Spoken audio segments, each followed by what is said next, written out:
What's up, everyone? Welcome back to the Dark Room, where two blind cinephiles illuminate the sighted. I'm once again Lee Pugsley. I'm Alex Howard. And this is a podcast hosted by two legally blind guys for film lovers of all abilities. And we're back with our second episode, Alex. Yeah, I'm excited to, we're doing a 2022 in review, right? Yeah, we are going to just kind of give our thoughts and commentary on the 2022 year in film. We figured this would be a good time. It's the beginning of the year. Before we start looking ahead to everything in 2023, we just wanted to reflect on 2022. So I'll pass the ball to you, Alex. I'm curious to know, what are your reflections generally on the 2022 year? I know that we're going to be getting to our top 10 list later in the episode. So I think 2022 was a great year for horror. First of all, we got a Scream movie, we got a Texas Chainsaw movie, we got a Halloween movie, we got a Predator movie, and a Hellraiser movie, plus some like cool originals like X and Pearl and Fresh and Barbarian and that kind of stuff. So yeah, it was a really, really good year for horror, which is cool because I feel like lately there hasn't been like as good of horror coming out. So it's cool. Yeah, it's kind of fun. As we talked about on our first episode, that you're very much a fan of the horror genre, which is like your go-to genre. And I'm a big fan of the movie musical genre. So in 2021, I got my genre to produce a lot of good content. And that was kind of like the year of movie musicals. But yeah, 2022 is definitely the year for horror movies in a very big way. Yeah, and I think in addition to that, I mean, it seems like the box office is finally coming back. They say Top Gun saved the movies, and now Avatar made more than Top Gun. So Top Gun was the one I think that really brought out the older crowd, though. So it was definitely a great year for movie theaters in general. Yeah, which makes me really happy to see because, it was a little worrisome for a while, but it looks like we're, slowly getting back to some semblance of normalcy, even though there are some things that, we'll never fully go back to. Yeah, I think another thing that was strange about 2022 was the awards movies. The chatter at the beginning of the year was like Empire of Light, Alejandro Iñárritu, Marilyn Monroe movie, Blonde. By the end of the year, it's like those three especially have kind of fallen off the conversation. So I feel like some of the expectations, we're going to talk about expectations too, but like expectations, especially for awards movies, didn't pan out the way people thought at the beginning.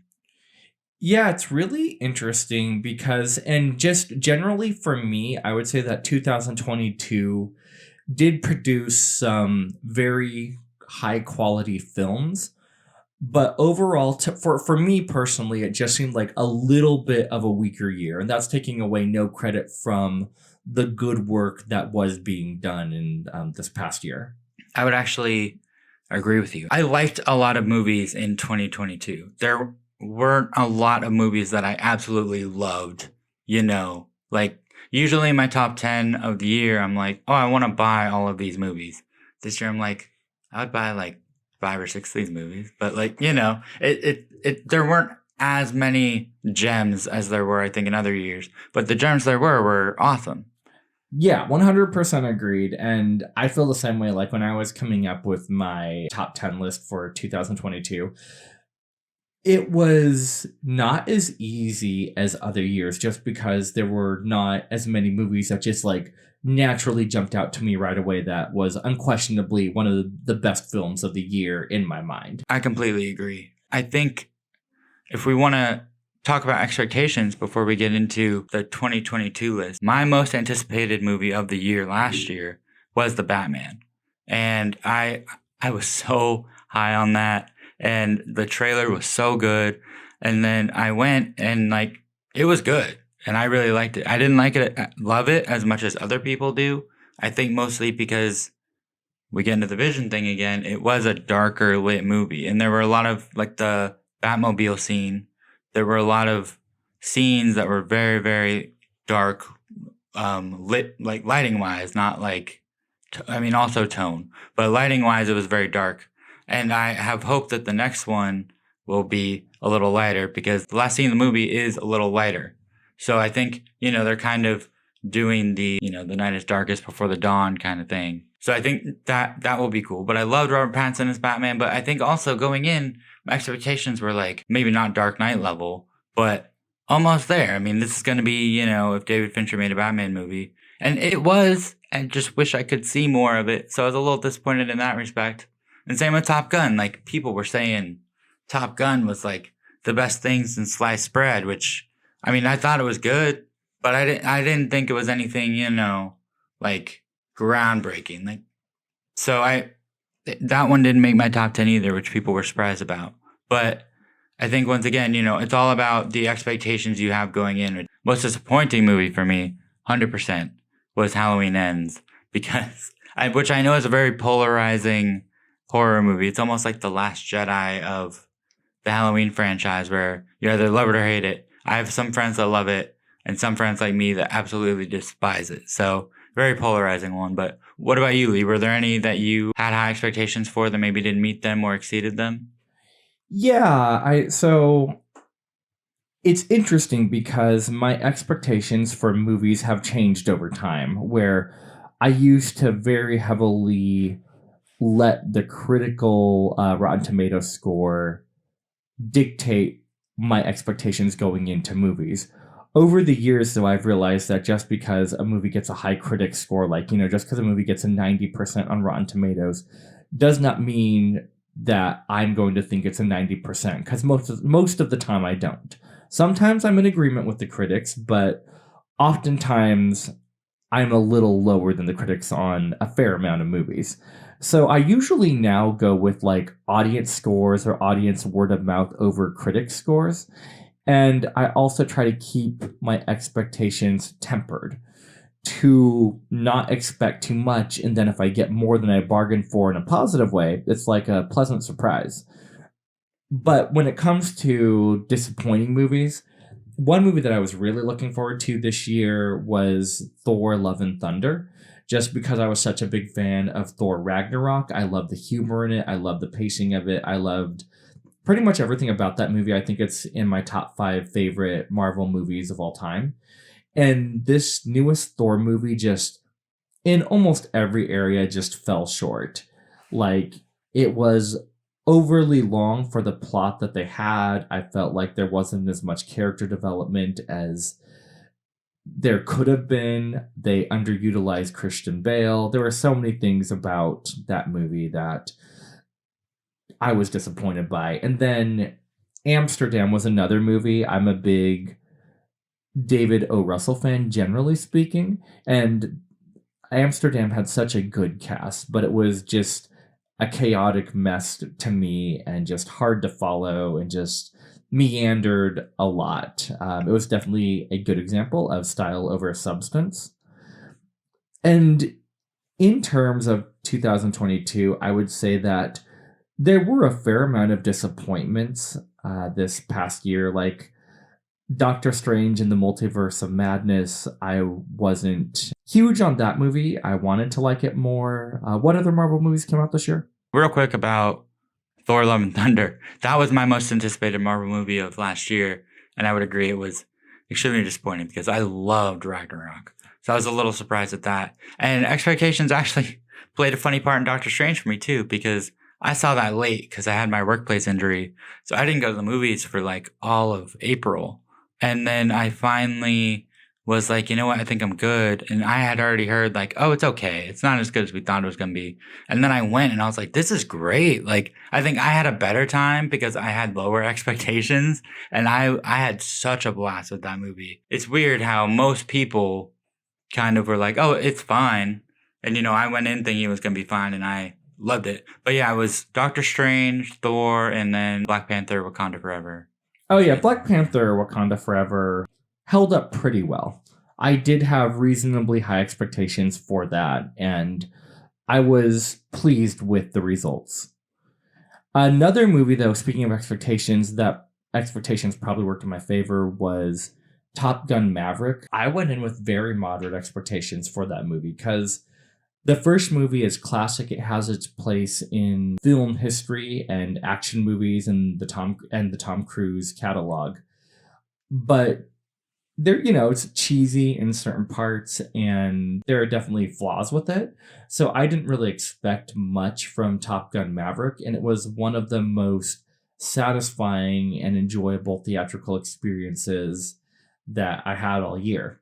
And part of that could have also been, once again, because my expectations were not high for it. They were just moderate. Yeah, I definitely enjoyed myself in that movie, and I really like that they didn't go with the regular tropes of if you want to call it a requel or like a legacy sequel. They didn't do the Force Awakens formula, and I was actually pleasantly surprised with Avatar. Also, I think once again it didn't make my top 10, but I was like, wow, because I do not like the first one. I think it's Fern Gully or Pocahontas or Dances with Wolves, all of those combined. Yeah. And so I thought the story was very unoriginal in the first one, especially compared to it's James Cameron, who, had a big impact on us with Titanic and T2, but Aliens and all of that. So I was like, okay, he does sequels well. So let's see what he does, because they're not going to do Pocahontas 2, Journey to a New World in Avatar 2. That'd be funny if they did. Yeah.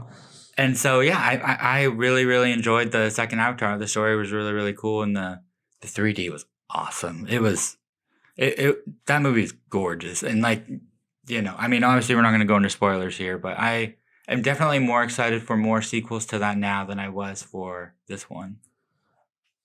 So, yeah, I understand why you liked the Avatar sequel, and I liked it too. On a note of interest, and for those that are just tuning in this week for the first time, as we mentioned in our intro, Alex and me are both low vision, and we experience movies visually in different ways, also with the help of audio description, which is a narrative track that narrates the action of the movie when there's no dialogue. But going back to my visual impairment and the way that it affected my enjoyment of Avatar, both the first one and the second one, I've realized that with my eyesight being what it is right now, I don't really pick up on 3D. It doesn't work for me. So I realize that I'm losing a significant component of what James Cameron intends for the Avatar audiences is the 3D, is the visual appeal of it. And there are some things I can see. I can pick up on the cinematography and certain shots and certain production design elements. But because I missed the 3D in that movie, it was just, it was a good movie, well made, but it was just okay for me. Yeah, I completely understand that. I was actually a little shocked that the 3D still worked for me. I am fully expecting in the next 10 years or so that 3D will not work for me. And honestly, usually in movies, it doesn't. But I think James Cameron shoots it in a way where you can definitely tell a difference. And so I think that's why it does work better for me. But especially 3D, because you need to use both eyes. And so one of my eyes is worse than the other one. So 3D is not my go-to. I will only really do 3D for Avatar or, some kind of James Cameron re-release like Titanic or something. But usually I will skip the 3D.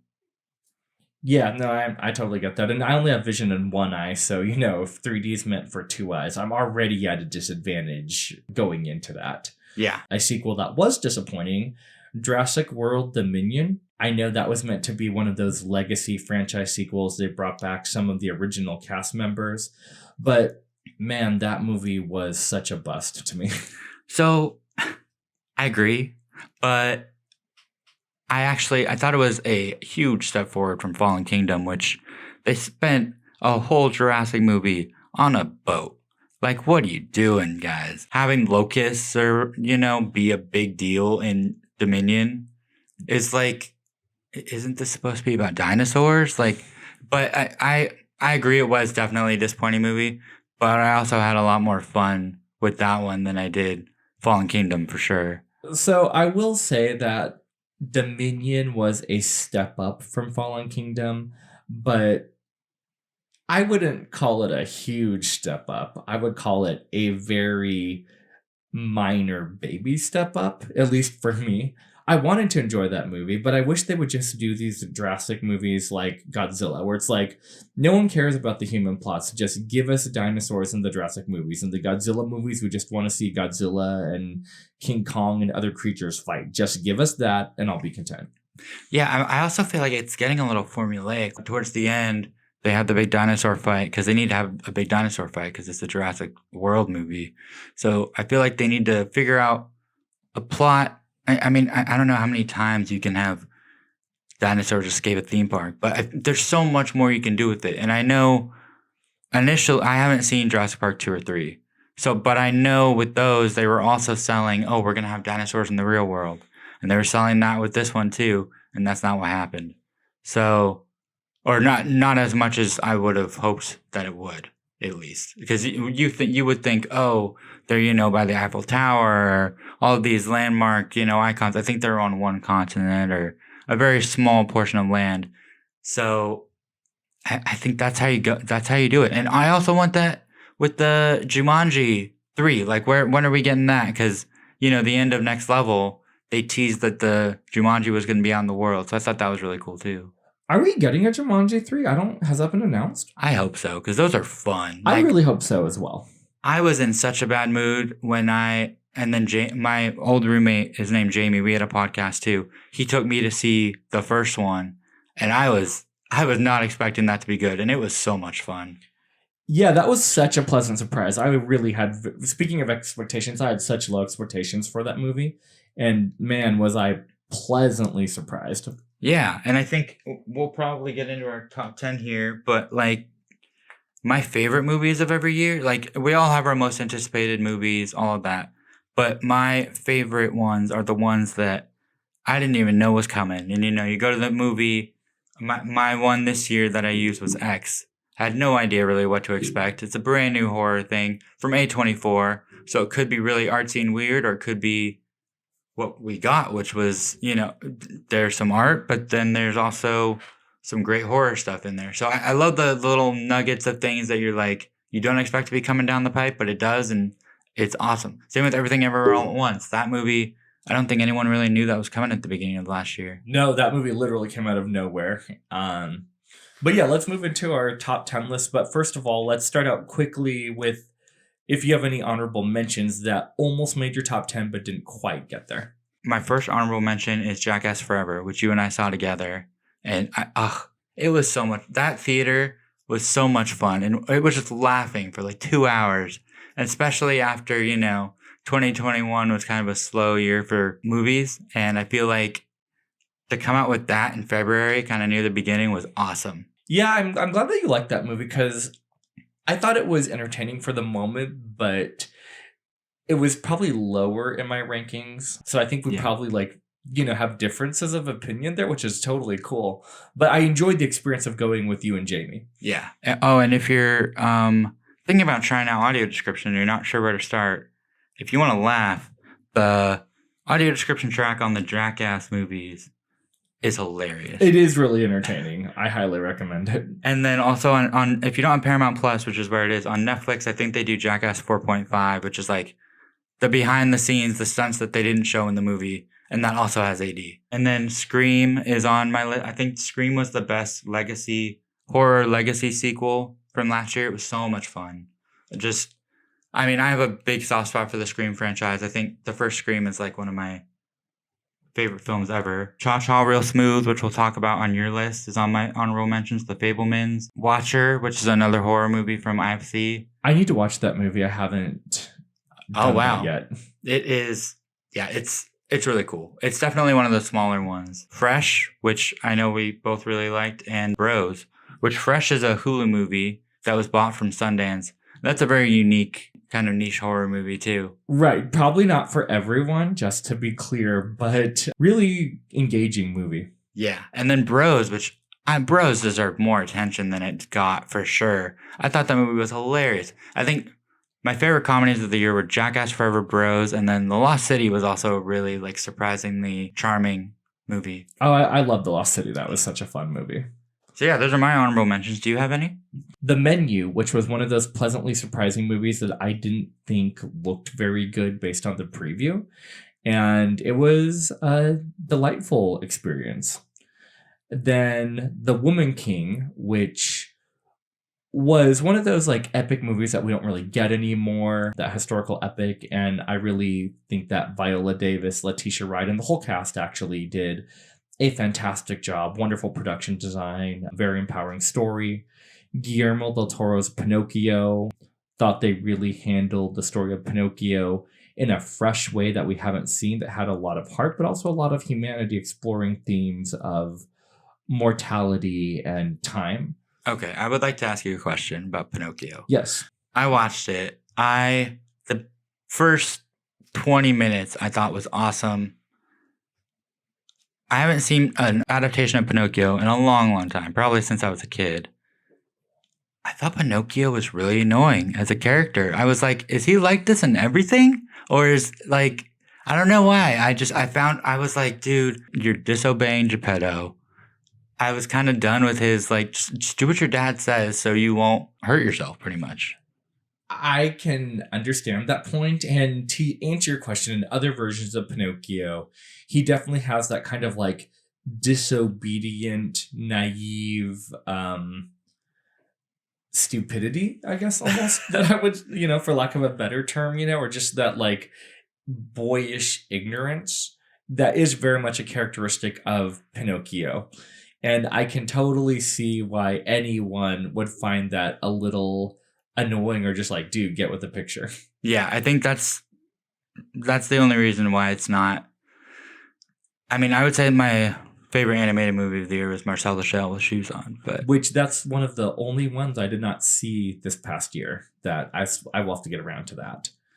But yeah, with Guillermo del Toro's Pinocchio, I thought that the animation was really, really beautiful. I thought the color palette, which he always does a really good job with color palettes, del Toro. Interestingly enough, my least favorite part of that movie was the songs, because the songs were like 30 seconds. When I was like, they were singing the songs and then they were over. I was like, this sounded like it was half a song. Exactly. That's why it's like they weren't really needed to advance the story, which is funny coming from me because I'm all about like, musical movies and putting songs in movies. But yeah, I could have done without that. Then my other honorable mention, other two are She Said and The Whale, which I thought that She Said, wasn't quite as good as Spotlight, but it still shed light on a subject that matters, and I thought they did it in a compelling way. And with The Whale, Brendan Fraser did a very good job in his performance. Sadie Sink also did a good job. Hong Chow was fantastic, and I don't know, I felt a level of empathy for all of the characters that are just broken people trying to figure out life. And I realized that movie did not hit with everyone, and I have no defense against anyone that didn't connect with it. She Said was good. I like The Post better, I think, also. What do you think of that compared to The Post? I was actually underwhelmed by The Post, and that may have been a movie that I had too much expectation for, because you have Spielberg. Tom Hanks was in that, right? I actually don't even remember. Meryl Streep was in that. Yeah. And I believe Tom Hanks was in that. But just with the cast and the director, I expected more from it, and it was just kind of like lackluster to me. Not bad, just forgettable. Yeah, that makes sense. And then, yeah, I mean, I thought She Said was good, but I think my struggle with She Said, it's another eyesight thing, was there were, so many women, and then I had to keep track of who was who and what was what. And so that, even with the audio description, it got a little difficult, because I mean, I know you're better at remembering names than I am, because you're used to being an actor, so you have to memorize lines and everything. So for me, when there's like Jillian and Caitlin, and I'm like, wait, which one is which? That's a fair point. Let's now go into like our top 10. So my number 10 is Bones and All, which I went back and forth on this forever. I was back and forth between Bones and All and The Fabelmans. I think Bones and All made it because it's several different kinds of movie together. It's a road trip movie, it's a horror movie, and it's a romance. And it's really hard to blend those things. But I feel like when it wanted to be horror, it was horrific, like to the max. And then they could tone it down. They could do the road trip fine, and then they could tone that down, and they could do the romance fine. So I think those three things together were done very, very well. And the ending of it, which we won't go into spoilers, but the last like 20 minutes I thought was really good, and I did not expect that at all. So that's why it's my number 10. And it's like I would also throw in their coming of age story. And then I agree with everything you said about it, the genre blends and everything. And I think just there's themes that if you can get past the subject matter, which I realize not everyone will be able to, but if you can get past the subject matter, there's themes of acceptance, belonging, fighting with our own demons, of having an idea of the person we want to be, but not knowing how to be it, struggling with that. Yeah, that goes back to, bad eyesight and everything too. I think at least for me, I wonder that sometimes too. Number 9 for me is The Woman King, which, like you mentioned, it was a great, epic. We haven't gotten a movie like that in a while. I would say weirdly the closest thing to that was The Last Duel last year. But The Woman King I thought was great, and I thought it shed light on, women fighting, which women as soldiers, we don't get to see that very often. And my number 8 was Fire of Love, which I saw in the theater with my girlfriend, and she had to read me the subtitles because the audio description wasn't working.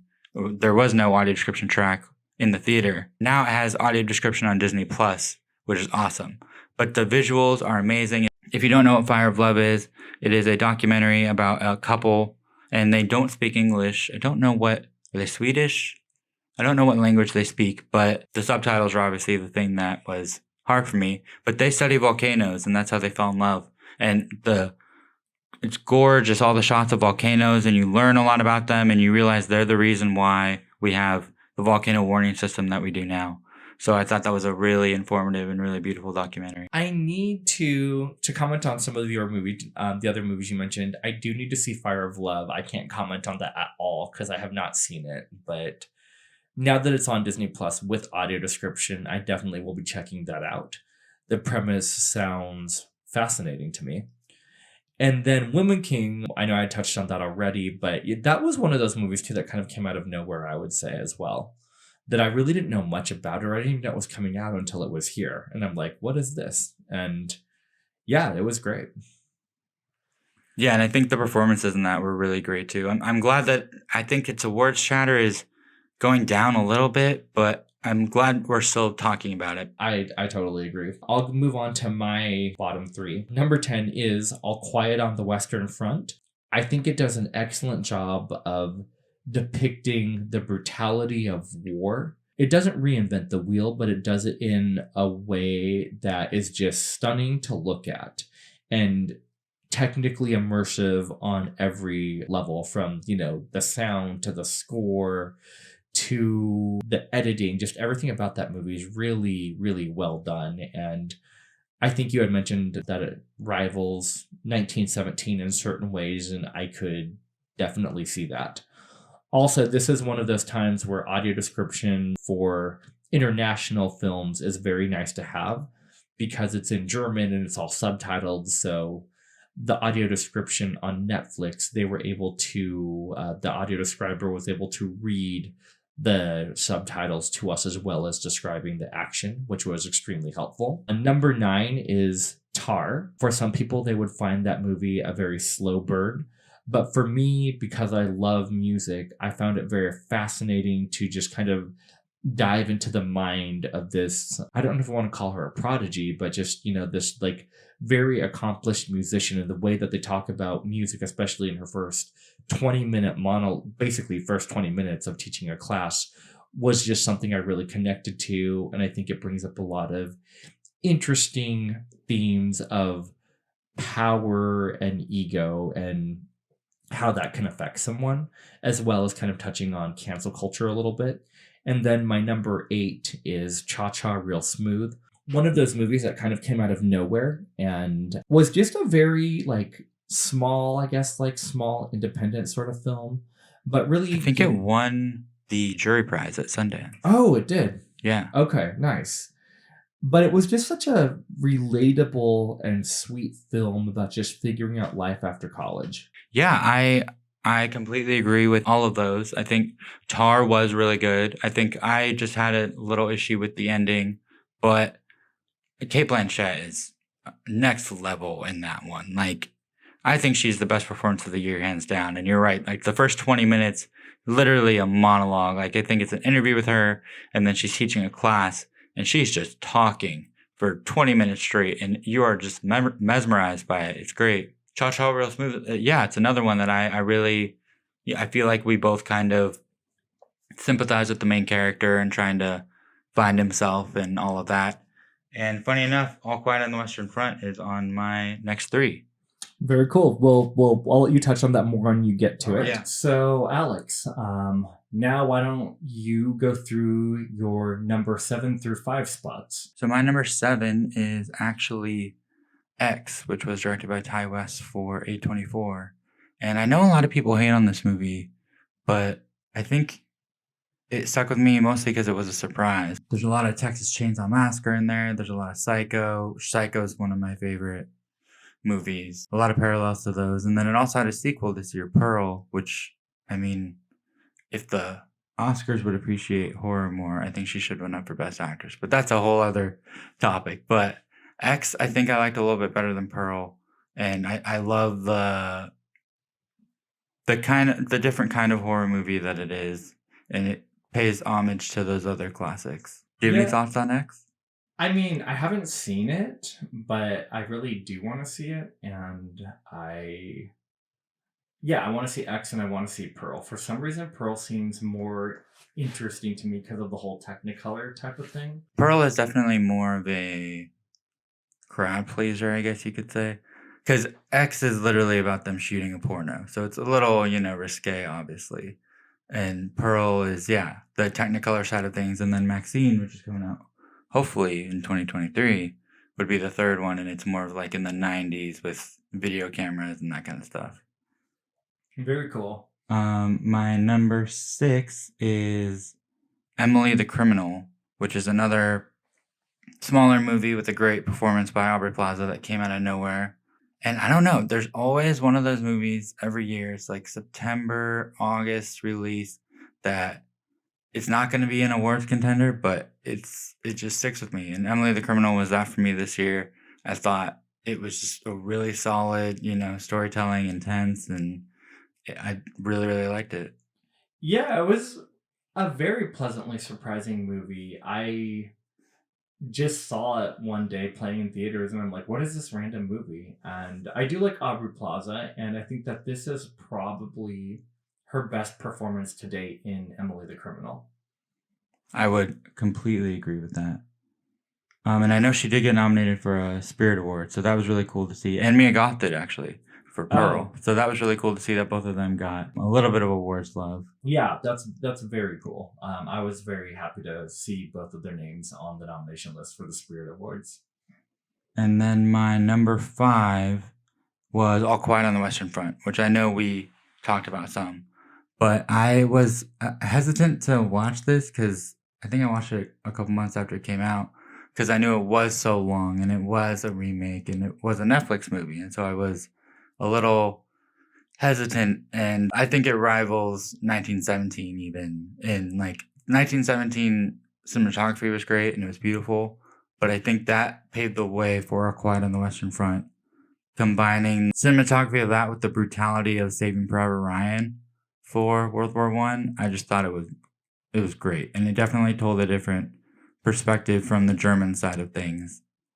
Yeah, I think that All Quiet works really well as a companion piece to 1917 because you see different sides of what's going on in World War I. And I think that All Quiet definitely depicts the brutality of war in a more visceral way than 1917 does. But I do think that 1917 probably has better character development, or I felt more connected to the characters, probably because there's less of them and you're following one character's journey through that whole film. But I feel you on everything you just said, and I actually have the same reservations that you did about All Quiet to begin with. But yeah, I'm glad that you enjoyed it and that it made it so high on your list too. Yeah, and I think another reason why it might have been hard for you and I is it was once again a bunch of white guys. And I had trouble in the beginning, when they're in the bigger group, determining which character was which character. And when something would happen, I'd be like, wait, was that this guy or this guy? Especially with, they're German, so they have more foreign sounding names. So my eyesight definitely played a part in the confusion a little bit in the beginning. And I don't know if that was the same for you. So, this is actually a good point to talk on. With characters, this is probably due to my background with acting and directing. It's really easy for me to pick up on character names, even if they're kind of like weird or like, foreign names that I'm not used to. And with the audio description, because it repeats the names multiple times, even if there's like quite a bunch of characters, it's easy for me to follow. And I know that you have said that it can take you a while to adjust to who's who in terms of characters.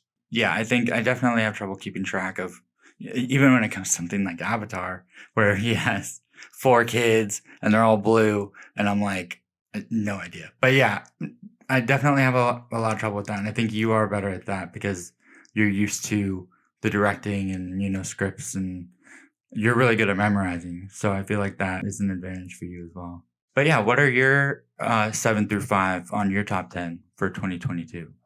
So number 7 is Bones and All, and I know we kind of already talked about that earlier in depth. But that's my number 7. Number 6, which we haven't talked about yet, is Banshees of Inisherin. I think that it might possibly be Martin McDonagh's most refined work. I found it to be very poetic and beautiful cinematography, beautiful score, and wonderful performances from Brendan Gleeson and Colin Farrell. But what I thought was most interesting about it is, and this isn't really, for those of you who haven't seen the movie, this isn't really a spoiler, it's kind of in the plot synopsis, that it's kind of about the unraveling of a platonic friendship. Usually when you see movies that deal with the unraveling of a relationship, it's usually a romantic relationship. So I thought this was kind of a refreshing change. And, I think that a lot of us can probably relate to the idea of loss of a friendship, whether it's from just a relationship gone bad due to drama or, just drifting apart and just kind of the feelings of loss that go with that. And so I think that's one of the things that I really appreciated about the film, as well as the script being very well written and having some very dark yet comedic bits of humor. Those are some good points. I don't know why it didn't hit me like it did a lot of other people. It seems like almost everyone else. I guess I went in. I love In Bruges. It's one of my favorites, and so I was expecting that, and I don't know why this didn't meet those expectations like we were talking about before. I mean, I think it is a much simpler movie than In Bruges. I think In Bruges is about 2 assassins, and this is just about 2 friends living on a remote Irish island. So I think it was kind of more toned down than that one is. But I mean, I would even say this is my least favorite of his movies. But I really I don't understand the. I get the script. The dialogue was great, but all of the accolades that it is getting, winning the Golden Globe and everything, I was like very surprised that I guess the humor is like it's dark, but it's like real dark too at times. But I'm glad that it spoke to you like that. That's interesting. It is really interesting that this film has been getting as many accolades as it has, because I honestly didn't expect that either. I think it's deserving, but it's just, I wonder if it's because the subject matter of loss of friendship is so universal that many people can relate to it, and that's what resonates with the voters and viewers. And once again, I don't know for sure. I don't make that assumption. I'm just kind of like riffing right now and speculation of what that could be. But moving on then to my number 5 is The Fablemans, and this is one of those movies that I didn't initially love. I thought it was. I walked away from it thinking, it's okay, and it was good. But the more I thought about it, the more I think I really have come to appreciate it. I thought that it was well acted. I think that when you have Steven Spielberg at the helm of directing, it's going to be a very well directed film.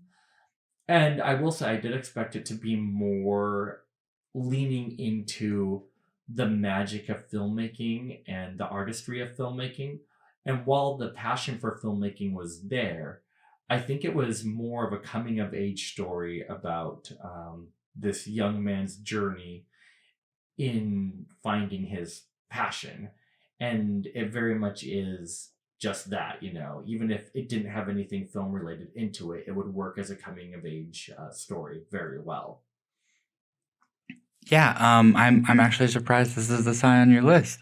That's really cool. I know we saw this together we Ubered down to the Grove, which and when it first came out, it was only playing in like 4 theaters in the country. So you and I Ubered over to see it. That's really cool that the more you thought about it, the more it resonated with you. I feel like I definitely can appreciate it, but I don't think it spoke to me on a level that it does for a lot of other people. I think just the kind of movie it is, slice of life movies are sort of hard for me to get into, like Almost Famous, like that kind of thing. I don't find as interesting as some other ways of telling stories, but I love the last scene. Yes. I know what you're talking about. Yes. And for those of you who haven't seen it, once you watch it, you'll totally get it. But I agree, and even the very last moment of the last scene is such a brilliant way to end that film.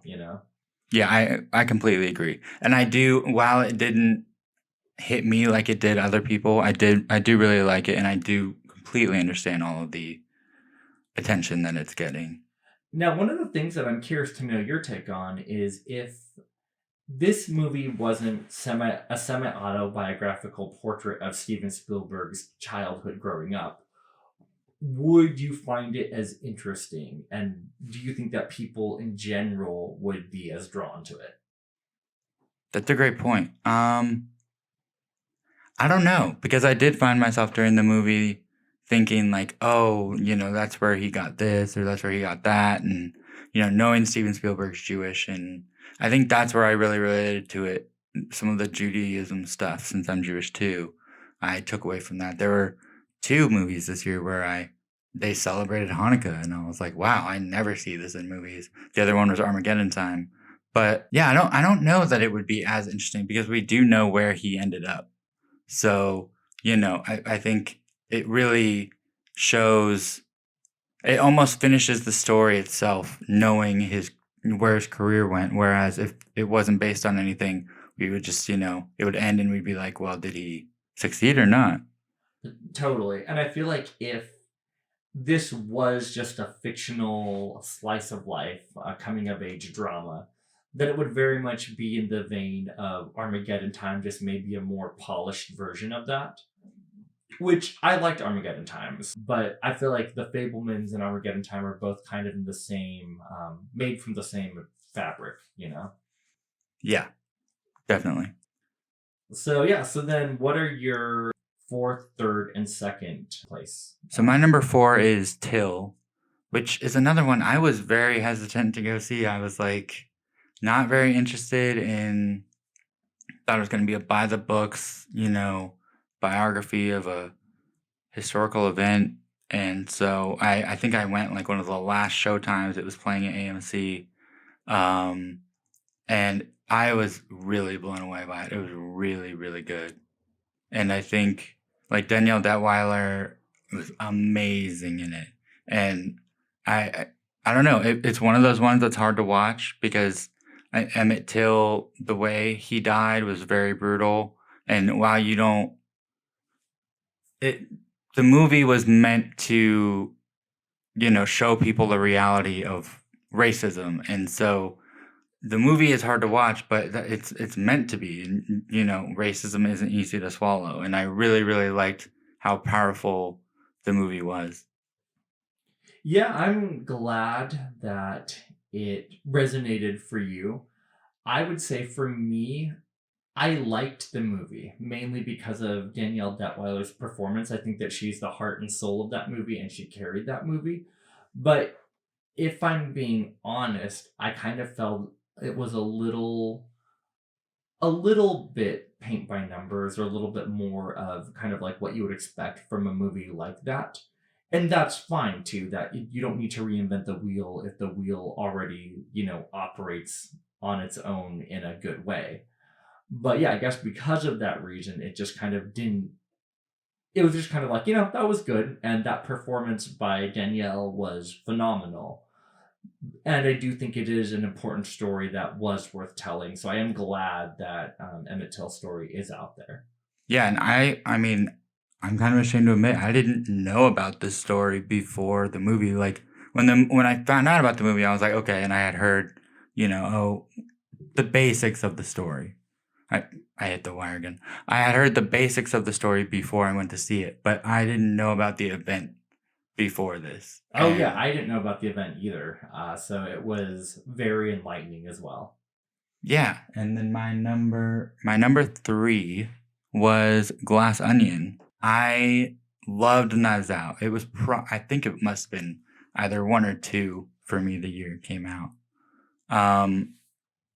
So I was like, can he do it again? Like, I expect him to do it again, but I wasn't too sure if he could. And oh man, I loved that. In Knives Out, it was more, okay, we saw the crime happen. So it's not really a murder mystery, but like, we didn't have all the pieces at the beginning. And this was the same way. Like, it was almost like we were waiting for the crime to occur, and then, the twist happens, and it just turns the whole movie on its head. And once again, he like reinvented the murder mystery genre, and I loved that. Yeah, so it's interesting for me because I was super excited about Glass Onion, and like you, I loved the first Knives Out movie, and in 2019 it was easily my top 5 films of the year. And so I had high expectation going into Glass Onion, and unfortunately I was a little let down. That being said, I had a good time with it, and there were some fun moments in it. But I thought that the first movie was tighter in its pacing, in its writing, and even probably in its directing. But I think what maybe connected with me more about the first movie is kind of like going back to what you were saying about sometimes the slice of life family dramas can be a little harder for you to get into. For me, I love the slice of life family drama, and it wasn't necessarily like slice of life, but there was enough family drama and enough like family relationships and connections. So I loved how the whole family in that movie was connected to one another. Where in, Glass Onion, you just have these random people that, if there wasn't some common bond holding them together and they needed each other for something, I don't think they would be friends. So it just seemed a little more, the relationship seemed a little more disconnected to me in this movie. But I also am willing to admit that maybe I need to go and watch it again too.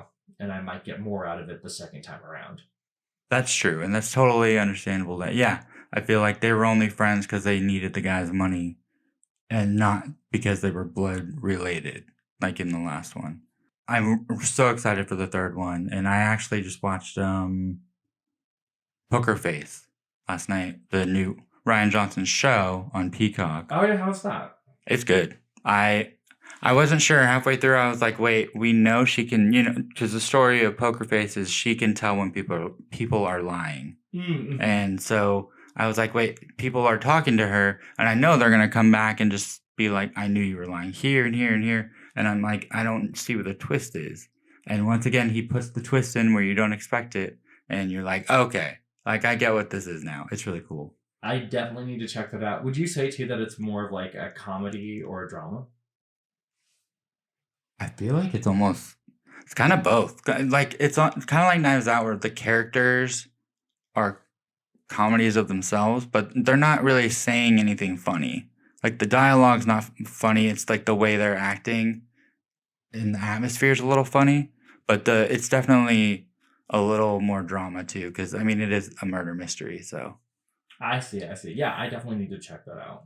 my number 2 film of 2022 is Women Talking, because I was so surprised at how much I loved this movie. And I know you saw it before I did, and you were like, this is my new, I love this. And that really raised my expectations. I was like, we'll see. Like, I don't know. There have been a lot of disappointments this year. It's so good. I think this and Till are my two most important movies of the year. The premise of the movie is it's literally women talking. There's in a barn. saying they're tired of being assaulted or harassed and taken advantage of, and should they leave or should they stay in this colony? And that's the entire movie, and it is riveting, like the dialogue and the debate. And I think it's so relevant to today's society. The performances, it's just so good. Yeah, it really is a fantastic movie, and I wish that more people were talking about women talking, because they should be. It's one of those movies that when I first heard about it, I was just kind of like, this doesn't sound overly interesting to me at all. And I was very wrong. Even from like the first 5 minutes, I was compelled right away by the premise, but also by the performances and how everything was set up. And I think that it is very well directed. For being set in a barn, I think that Sarah Polly, is that the director? Yes. I think that Sarah Polly finds a way to make it cinematic still, because you have some exterior shots or flashbacks or whatever, so it still feels very cinematic, because it could easily feel like you're just watching a play, but it doesn't feel that way. And I think that the editing was really tight with it. I also think that the themes it explores of faith and what does it mean to hold to your faith in the midst of adversity, as well as what does it mean to be obedient, and exploring the issues of masculinity and parenthood. I think that there's so many different important themes that are relatable to so many people that it touches on. And I'm really glad that you liked it. Yeah, I think you're right. More people need to be talking about this movie. But I think we should talk about your next 3 on your list. Okay, let's do it. Number 4 on my list is The Northman, a movie that I feel like most people forgot about halfway through the year, since it came out earlier in the year. But I don't know, I just found it to be very riveting. It doesn't do anything to break the mold of any kind of period epic or revenge story, but I just thought that it was really well acted. I thought the action sequences were really exciting. I thought that the color palette that was used was really vibrant, and maybe because of the visual impairment, I tend to gravitate towards things that are very vibrant. And all around, I thought the performances were really good, and I was totally on board for the whole movie. I think that the cinematography in it was gorgeous. I think that the music in it was effectively used. And once again, it's not breaking new ground. It's just a movie that all the elements of filmmaking were done extremely well and made it very engaging for me. That's awesome that you loved it so much. I definitely liked it, but I think it's especially telling that you liked it so much that it made your top 10, because I think for me the hardest part was the visuals, because it's a very visual movie. And obviously Robert Eggers, who did Lighthouse and The Witch, and is doing a Viking movie, which is awesome. You expect it to be that visual, but I think since I felt like I couldn't appreciate the visuals as much as most people, that's why it didn't speak to me. But that's great that it connected with you so much. Yeah, it's interesting, because didn't you say too that like when you saw it, and it's been a while since I've watched this movie, so maybe I just was so enamored with it that I discounted the dark scenes. But didn't you mention that there were a lot of like darker scenes that were hard for you to follow? Yeah, I think there were a couple scenes at night that were extremely dark. Because I vaguely remember that now, but for whatever reason, it didn't like stifle my enjoyment of the film. And I'll be honest too, it's probably not even Robert Eggers' best film. It just somehow surprisingly made it in there when I was like going through my top 10 list and like looking through all the movies I saw in 2022. I was just like, oh wow, this movie's higher up than I thought it would be. Yeah, and So, I'm very excited for his take on Nosferatu. I think that's right up his wheelhouse. So I'm very excited to see what he does with that. oh yeah, I'm super excited for that. Okay, so then number 3 is probably the least divisive movie of the year, and one of the most successful movies of last year, and that is Top Gun Maverick. I thought that it was such a great theatrical experience. It's just such an immersive soundscape, some really wonderful aerial sequences with the planes and everything. And I felt like I like the first Top Gun movie. It has a place, but it's very much a product of its time. But I felt like they kept the spirit of the first movie and added more depth to the characters and just made a really engaging script as well. Yeah, I completely agree. I think it was so much fun. And I thought, I don't think it made my top 10 just because I felt like it was a very, like, it was fun and it was great, but it didn't hit my emotions as much as I would have hoped. But I think, as we talked about before, it was great and it broke the mold for legacy sequels. Yeah, I mean, this is honestly how a legacy sequel should be done. And to your point, it's proof that legacy sequels can be done very well. Granted, they usually aren't. And that my expectations for this movie were mid tier, I would say, not like super high, but I was pleasantly surprised. And hats off to Paramount for sticking with that theatrical release because this was supposed to come out in 2020. And they kept pushing it and pushing it and pushing it because they were like, this needs to be in theaters. So good for them. Good for them indeed. I'm so glad they did that because I think you really would lose something not seeing the movie in theaters and just watching it, on your laptop or your TV at home. That movie was meant to be seen in theaters. And then my number two, which I know that you really like this movie a lot as well, is Everything Everywhere All at Once. And as we had mentioned earlier, that's kind of a movie that just came out of nowhere. I had no clue what it was when it came out. I maybe saw one preview for it, but it didn't really stick with me as anything that would be that memorable. And it was brilliant on so many levels. I mean, you're just blending together like all these genres. Like you have adventure, you have action, you have comedy, you have drama. You just like and then you have kind of like absurd, some of the absurd elements too. And you just blend all these things together, and none of it really should work nearly as well as it does. Yet somehow it manages to pull it off, and it manages to tug at your heartstrings in different ways and to be a very thought provoking and introspective movies in some ways with tight editing, really sharp cinematography, and all around a fantastic acting ensemble.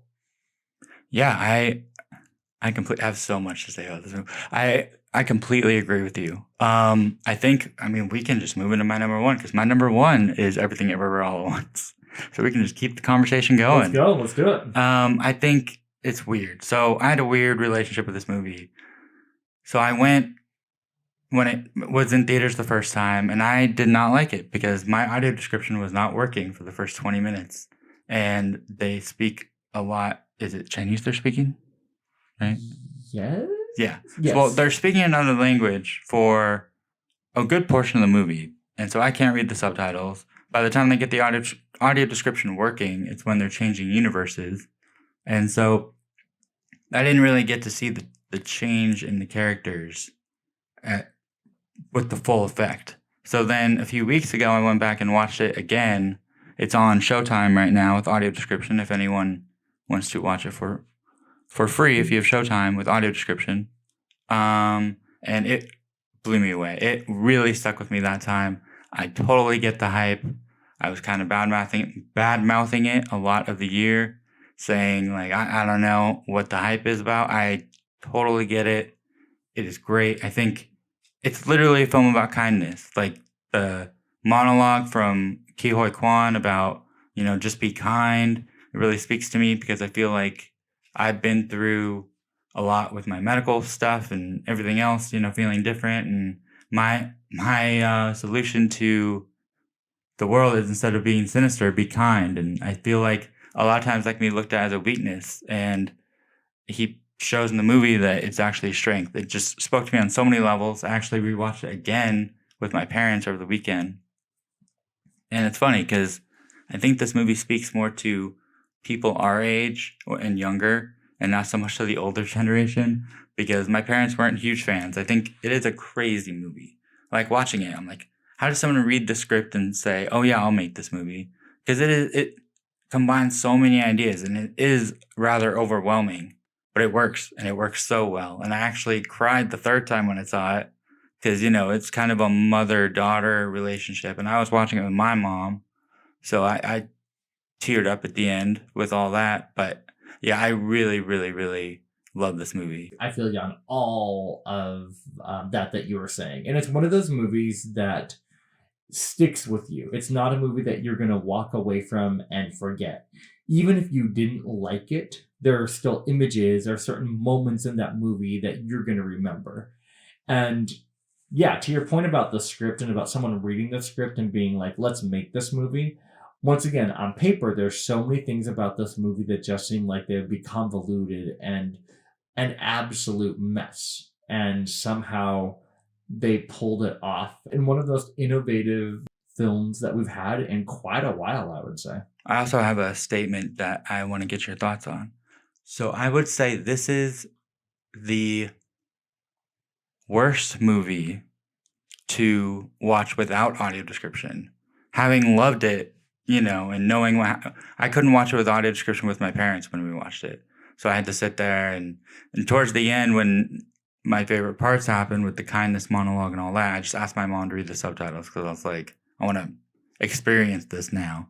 And I kind of filled in the rest with all the fast cutting action and all the subtitles. I just kind of was like, oh, I've seen it. So I was filling it in for myself. But with other movies that I've loved in the past, like Joker or Promising Young Woman, or, once I see it, I can watch it again without audio description and get a pretty similar feelings because I've seen it before. But with Everything Everywhere, it's very hard to enjoy it for me without the AD.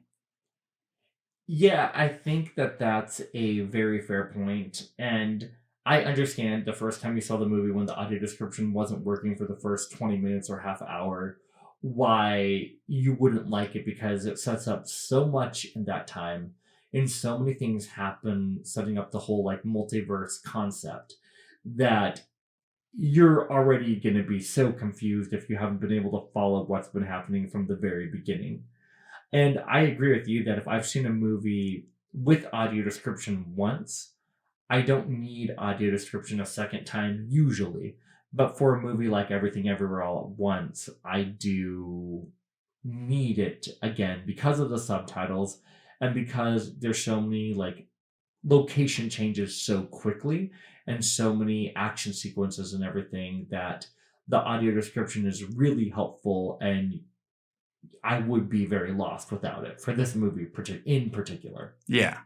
Moving on to my number one, we already talked about this, but it's Women Talking, and that is my favorite film of the year of 2022, and I don't really have much more to say about it other than I love this movie, and I think that it's possibly the best screenplay of the year, one of the best acting ensembles of the year, one of the best directed films of the year, and I could just go on and on and on about it. But like I said, we already did mention it, so that is one movie I think you could watch again without audio description, correct? Oh, easily. Well, when I saw Women Talking, the audio description in my AMC theater wasn't working, so I had to go out to the front and have them change it out. And they told me that, they would bring it to my seat. So I watched probably the first 20 minutes of it without audio description. But because it's so dialogue heavy, it was fine. Audio description did kind of help me distinguish characters and character names and all that. But if, worst case scenario, audio description never worked for me in the theater for that movie, I still would have been okay. And I felt like I would have been able to follow the whole picture of it. Well, that concludes our 2022 year in review. Yeah, thanks for joining us for this, and we will be back soon. If you want to email us with any questions about movies, any questions about audio description or our vision, or anything you want us to talk about, our email is darkroomfilmcast@gmail.com. And if you would subscribe, 5-star rating, that'd be great. Thank you guys so much for joining us for our second podcast episode, and there's going to be more good things to come. So until next time, we will see you back here in the dark room. Go enjoy some movies.